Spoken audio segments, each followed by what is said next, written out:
Boshida men Boshlaymiz. 30 soniya gapirib olgandan keyin nimani bosasiz menimcha. Ketib Ya, qolmaydimi? boshlang, endi salom berib boshlaymiz. Keyin men buni yurg'izib yuboraman. Mavzu deganimizda endi boshla. Assalomu alaykum, hurmatli talabalar. Fanimiz O'zbekistonning eng yangi tarixi. Men fan o'qituvchisi, O'zbekiston Milliy pedagogika universiteti tarix kafedrasi o'qituvchisi Jamshidbek Dushamov. Bugungi mavzuyimiz kirish. O'zbekistonning eng yangi tarix fanining predmeti, maqsadi va vazifalari, nazariy metodologik tamoyillari va uni quyidagi rejalar asosida ko'rib chiqamiz. Birinchisi, O'zbekistonning eng yangi tarixi fanining predmeti, maqsadi va vazifalari. Ikkinchi, O'zbekistonning eng yangi tarixi fanining o'rganishning nazariy uslubiy asoslari. Va uchinchi, O'zbekistonning eng yangi tarixini o'qitish va o'rganish tizimining tashkil qilinishi. Birinchi rejaga to'xtalsak, avvalo shuni ta'kidlash joizki, tarix fan insoniyatning eng qadimgi davridan to bugungi kungacha bo'lgan hayotini, jamiyat taraqqiyotini va tarixiy jarayonlarni o'rganuvchi muhim fan hisoblanadi. Inson o'z tarixini bilish orqali o'tmishdagi tajribalarni anglaydi, xatolardan saboq chiqaradi va kelajakni to'g'ri yo'naltirish imkoniga ega bo'ladi. O'zbekiston tarixi ham nihoyatda boy va sermazmun. Mamlakatimiz hududi qadimdan turli sivilizatsiyalar chorrahasida joylashgan bo'lib, jahon taraqqiyotiga katta hissa qo'shgan. Bugungi mustaqil O'zbekiston davlati ana shu ko'p asrlik davlatchilik an'analarining mantiqiy davomchisidir. Ayniqsa 1991-yildan keyingi mustaqillik davri tariximizning alohida muhim bosqichi hisoblanadi. Bu davrda mamlakatimizda siyosiy, iqtisodiy va ma'naviy sohalarda turli o'zgarishlar amalga oshirildi. Milliy davlatchiligimiz mustahkamlandi va yangi taraqqiyot yo'li tanlandi. Endi esa ushbu fanning asosiy predmetini e'tiborga olsak, O'zbekistonning eng yangi tarix fani predmeti mustabid sovet tuzumi inqirozi bilan boshlanadi. 20-asrning 80-yillar oxiridan boshlab to bugungi kungacha mamlakatimizda kechgan tarixiy jarayonlar tashkil etadi. O'zbekistonning istiqlolga erishishi arafasidagi siyosiy va ijtimoiy-iqtisodiy holati, mustaqillikni qo'lga kiritish jarayonlari, mustaqillik yillaridagi taraqqiyot va rivojlanish bosqichlari, istiqlol davrida siyosiy, ijtimoiy-iqtisodiy hamda mana shu rejani mana bitta davomidan boshqa yozaylik. Qarang, bitta narsa, qaysidir so'zda tutilib qolsangiz, keyin montaj qiladigan odam kesib olish uchun ozgina vaqt qoldirishingiz kerak-da. Video sakrab ketadi agar. Mana shu endidan boshlab boshqa yerdan yozaylik. Salgina sekinlashtirsak bo'ladimi? Ozgina. Bo'ladi. Sekinlashtirib qo'ying. Endidan boshlab gapirasiz, qaysidir so'zni noto'g'ri aytib qo'ysangiz, ozroq to'xtangda, o'sha so'zni boshidan aytib davom etib ketaverasiz. Chunki kesishga qulay bo'lishi uchun. Shans bo'lishi kerak-da. Tushundim. Montaj qiladigan. Endidan boshlab ketavering. Endi esa ushbu fanning asosiy predmetiga e'tibor qaratamiz. O'zbekistonning eng yangi tarixi fanining predmetini mustabid sovet tuzumining inqirozi boshlangan 20-asrning 80-yillar oxiridan boshlab to bugungi kungacha mamlakatimizda kechgan tarixiy jarayonlar tashkil etadi. O'zbekistonning istiqlolga erishishi arafasidagi siyosiy va ijtimoiy-iqtisodiy holati, mustaqillikni qo'lga kiritish jarayonlari, mustaqillik yillaridagi taraqqiyot va rivojlanish bosqichlari, istiqlol davridan siyosiy, ijtimoiy-iqtisodiy hamda madaniy sohalarda yuz bergan o'zgarishlar, O'zbekistonning xalqaro maydondagi o'rni va mavqei, tashqi siyosati, ayniqsa mintaqada xavfsizlik va barqarorlikni ta'minlash borasidagi faoliyati, O'zbekiston Respublikasi birinchi prezidenti Islom Abdug'aniyevich Karimov hamda bugungi prezidentimiz Shavkat Miromonovich Mirziyoyev rahbarligida amalga oshirilgan islohotlar va ularning natijalari mazkur fanni o'rganish obyekti hisoblanadi.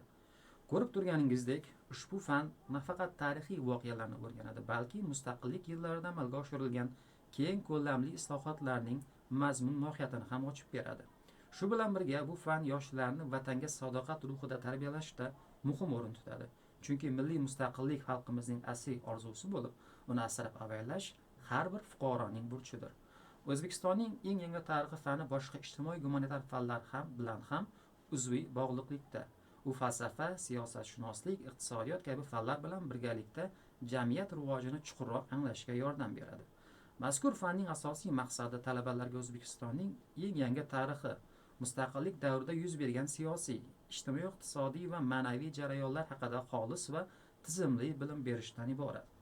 Mazkur fanning asosiy vazifasi O'zbekiston tarixi fanining mantiqiy davomi sifatida yosh avlodni, millatni qadriga yetadigan, yurt kelajagi uchun mas'uliyat bilan yashaydigan, o'z vatanidan faxrlanadigan komil insonni tarbiyalashdan iborat.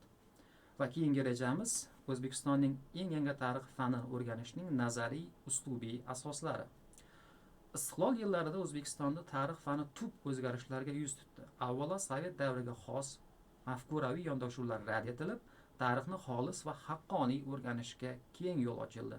Natijada ko'p omilli va zamonaviy metodologik yondashuvlar shakllandi. Ilgari o'qitilmagan yoki bir tomonlama talqin qilingan mavzular ilmiy muomalaga kiritildi. Tarixiy voqealarga yangicha adolatli baho berish boshlandi. Yangi darsliklar, o'quv qo'llanmalar va ta'lim standartlari ishlab chiqildi. Mustaqillik tarixi fanining rivojlanishida tub burilish yasadi. Endilikda tarixiy voqea hodisalar qanday sodir bo'lgan bo'lsa, shundayligicha xolis va ilmiy asosda o'rganilmoqda. Tarix faniga davlat siyosati darajasida e'tibor qaratilib, muhim qarorlar va ilmiy konsepsiyalar ishlab chiqildi. Bu esa tarix fanining jamiyat hayotidagi o'rnini yanada mustahkamladi. Bu jarayonda O'zbekiston Respublikasining birinchi prezidenti Islom Abdug'anovich Karimovning tarix va ma'naviyatga oid asarlari muhim nazariy asos bo'lib xizmat qildi. Shuningdek, bugungi prezidentimiz Shavkat Miromonovich Mirziyoyevning nutqlari, farmon va qarorlari ham tarix fanini rivojlantirishda muhim metodologik yo'nalishlarni belgilab bermoqda. Shuni ta'kidlab o'tish kerakki, tarixning yaratuvchisi bu xalqdir. Tarixiy jarayonlar, islohotlar va o'zgarishlarni xalq va tarixiy shaxslarsiz tasavvur qilib bo'lmaydi. Tarix xalqining tafakkuri, dunyoqarashi va hayotiy tajribasining mahsuli hisoblanadi. Shu sababli tarix ibrat maktabi bo'lib, u insonni o'tmishdagi xatolarni anglashga, ulardan saboq chiqarishga, bugungi kunda to'g'ri baholashga undaydi. Tarixni o'rganishda ilmiy tadqiqotlar muhim o'rin tutadi. Faqat ilmiy yondashuv orqali tarixiy jarayonlarni xolis tahlil qilish, turli manbalarni solishtirish va asosli xulosalar chiqarish mumkin. Ilmiy tadqiqotlar tarixni chuqurroq anglashga, uning qonuniyatlarini tushunishga yordam beradi. Shuningdek, tarixni o'rganishda dialektik metod muhim hisoblanadi. Bu metodga ko'ra barcha voqealar va hodisalar o'zaro bog'liq holda uzluksiz harakat va rivojlanishda bo'ladi. Shu sababli O'zbekiston tarixini alohida emas, balki jahon va mintaqa tarixi bilan uzviy bog'liq holda o'rganish zarur. O'zbekistonning eng yangi tarixi Markaziy Osiyo mamlakatlari hamda boshqa xalqlar tarixi bilan chambarchas bog'liqdir. Chunki bu hududda yashagan xalqlar tarixan bir-biri bilan iqtisodiy, siyosiy va madaniy aloqalarda bo'lib kelgan. Qo'shni xalqlar tarixini bilish orqali o'z tariximizni yanada chuqurroq va kengroq anglash imkoniga ega bo'lamiz. Tarixiy voqea hodisalarni o'rganishda xolislik va tarixiylik tomonlari ham muhim ahamiyatga ega. Har bir voqea o'z davrining aniq tarixiy sharoitidan kelib chiqib baholash lozim. Faqat ayrim faktlarni talab olish esa noto'g'ri va bir tomonlama xulosalarga olib keladi. Shu bois tarixni o'rganishda barcha dalillarni kompleks tarzda tahlil qilish zarur. Bundan tashqari ijtimoiy yondashuv tamoyiliga ham amal qilish kerak, ya'ni tarixni o'rganishda ham jamiyatdagi barcha ijtimoiy qatlamlar manfaatlarini hisobga olish zarur. Tarixni faqat bir guruh yoki tabaqa nuqtai nazaridan talqin qilish uning buzilishiga olib keladi. Tarixni ilmiy, xolis va tizimli ravishda o'rganish, milliy qadriyatlar va istiqlol g'oyalariga tayanish bugungi kunda muhim hisoblanadi. Chunki o'tmishni chuqur anglagan inson bugungi kunda to'g'ri tushunadi va kelajakni to'g'ri tasavvur qila oladi. Va keyingi oxirgi rejamizga to'xtalsak, O'zbekistonning eng yangi tarixini o'rganish tarixchi olimlarning yangi avlodni shakllantirishi bilan bevosita bog'liq. Bu esa tarixchining jamiyat oldidagi mas'uliyatini yanada oshiradi. Chunki eng yangi tarix bu zamondoshlar tarixi bo'lib, biz O'zbekiston fuqarolari uning nafaqat guvohlari, balki bevosita ishtirokchilari va ijodkorlarimiz. Shu nuqtai nazardan bugungi kunda tarixchi olimlar O'zbekistonning eng yangi tarixini bosqichlarga bo'lib o'rganishni maqsadga muvofiq deb hisoblaydilar. Bu yondashuv va tarixiy jarayonlarni tizimli va tushunarli tarzda anglash imkonini beradi. Va shu o'rinda bu birinchi bosqich 1989-1991 yildan o'z ichiga oladi.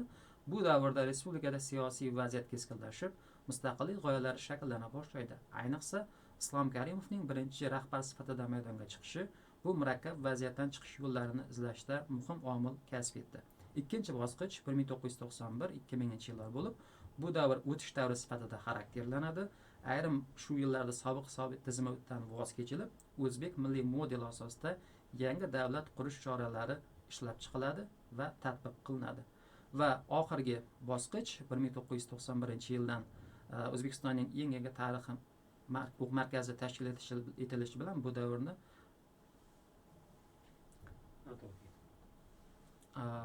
Qaysi jarayon jo'rda? 91 2000dan keyingi davrda aytmadik. ikkinchidan tezlashib ulgurmay qolyapman. Sal nimadan ko'tarasizmi? Teparoqqa. Qani 2000. Xo'p. Ikkinchini boshdan boshlay qolaylik. Yo, uchinchi reja bu. Yo'q, ikkinchi davrini. Birinchi, ikkinchi degan nimalar bor edi-ku.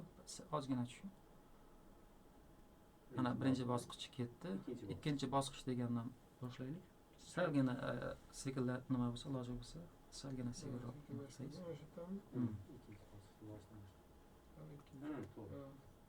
Boshla. Ikkinchi bosqich 1991-2000-yillarni o'z ichiga olib, bu davr o'tish davri sifatida xarakterlanadi. Aynan shu yillarda sobiq Sovet tizimidan voz kechilib, o'zbek modeli asosida yangi davlat tizimi barpo etiladi. Davlat hokimiyatining 3 tarmog'i qonun chiqaruvchi, ijro etuvchi va sud hokimiyati shakllantirildi. Fuqarolik jamiyati asoslari yaratilib, bozor iqtisodiyotiga o'tish jarayoni boshlandi. 1996-yilda O'zbekistonning eng yangi tarixiy markazi tashkil etilishi ham bu davrning muhim natijalaridan biri bo'ldi. Va 3-bosqich 2000-2016-yillarni qamrab olgan bo'lib, bu davrda mamlakatimizda demokratik yangilanish va modernizatsiya jarayonlari amalga oshirildi. Ya'ni kuchli davlatdan kuchli fuqarolik jamiyatiga bosqichma-bosqich o'tish siyosati ustuvor yo'nalishga aylandi. Navbatdagi bosqich esa 2016-yildan boshlanadi. Bu davr prezidentimiz Shavkat Miromonovich Mirziyoyev rahbarligida amalga oshirilayotgan keng ko'lamli islohotlar va yangilanishlar davri hisoblanadi. Ushbu bosqichda davlat va jamiyat hayotining barcha sohalarida chuqur o'zgarishlar amalga oshirilmoqda. Ko'rib turganingizdek, O'zbekistonning eng yangi tarixini bosqichlarga ajratib o'rganish uni yanada aniq va tizimli tushunishga yordam beradi. Shuni alohida ta'kidlash kerakki, mustaqillik yillarida tarixiy adolat tiklandi. Ilgari soxtalashtirilgan yoki bir tomonlama yoritilgan tarixiy voqealarni endilikda xolis va ilmiy asosda o'rganish imkoni paydo bo'ldi. Islom Karimov ham yoshlar mustaqilligi tarixini chuqur o'rganishga bir necha bor bu masala bo'yicha fikrlarni bildirib o'tgan va shu sababli eng yangi tarixni o'rganish tizimini takomillashtirish davlat siyosati darajasiga ko'tarilgan. Va jumladan 2012-yil 27-yanvardagi prezident qarori 1694 raqami ostida O'zbekistonning eng yangi tarix bo'yicha jamoatchilik kengashi tashkil etildi. Bu kengash ilmiy va o'quv faoliyatini muvofiqlashtirishga xizmat qildi. Keyinchalik esa 2017-yil 17-fevraldagi prezident qarori 2784 raqami ostida bu kengash Fanlar akademiyasi huzuriga o'tkazildi va uning faoliyati yanada kengaytirildi. Bu esa tarix fanining ilmiy asosda rivojlanishiga xizmat qildi. Shuningdek, 2019-yil 11-iyuldagi prezident qarori asosida O'zbekiston tarixi telekanali tashkil qilindi. Ushbu telekanal 2019-yil 1-sentyabrdan e'tiboran efirga chiqarilib, xalqimiz tarixi bo'yicha muhim ma'lumotlarni ommaga e'lon qilmoqda. Bugungi kunda esa eng yangi tarixni o'rganishda asosiy e'tibor yoshlar ongida tarixiy xotira, milliy o'zlik va vatanparvarlik tuyg'ularini shakllantirishga qaratilgan. Hozirgi globallashuv sharoitida turli mafkuraviy tahdidlar mavjud bo'lib, tarixni bilish ularga qarshi mafkuraviy himoya vazifasini ham bajaradi. E'tiboringiz uchun rahmat.